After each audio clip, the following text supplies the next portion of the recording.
విలువల కోసం బాధ్యతల వలన ప్రతిరోజు ప్రతి ఇంట ఎన్నో ఘర్షణలు జరుగుతుంటాయి. నా పరువు పోతుంది. నువ్వు హోటల్లో సర్వర్గా పనిచేస్తాను కానీ నేను చదివించింది నిన్ను. ఓ తండ్రి లేని తనయుడు తన తండ్రికి ఇచ్చిన చివరి మాట కోసం పడే ఘర్షణ. మా నాన్నగారు చనిపోయారండి. మా నాన్నగారి చివరి కోరిక నేను గవర్నమెంట్ ఆఫీసర్ కావాలని చెప్పేసి. తన తండ్రి తనపై పెట్టుకున్న నమ్మకాన్ని కాపాడుకోవాలని ఓ యువకుడి ఘర్షణ. కాలేజ్కి వెళ్ళి చదివితే థియరిటికల్ నాలెడ్జ్ మాత్రమే వస్తుంది నాన్న. నేను చదువుతున్న చదివేంటి? సమాజంలో నిజమైన ఆస్తి ఎదుటివారికి మనం ఇచ్చే మర్యాద, వారి నుండి మనం పొందే గౌరవం అని నమ్మిన ఓ పేదవాని ఘర్షణ. అక్కడ కూర్చోండి అయ్యా. ఈ ఘర్షణల సమూహమే మా ఈ సంఘర్షణ.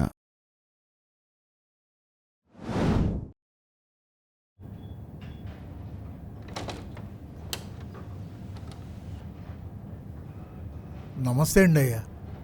రోడ్డు విస్తీర్ణంలో నా టీ షాప్ విడిపోయేటట్టుంది. ఆ విషయం మాట్లాడటానికి మీ దగ్గరికి వచ్చాను.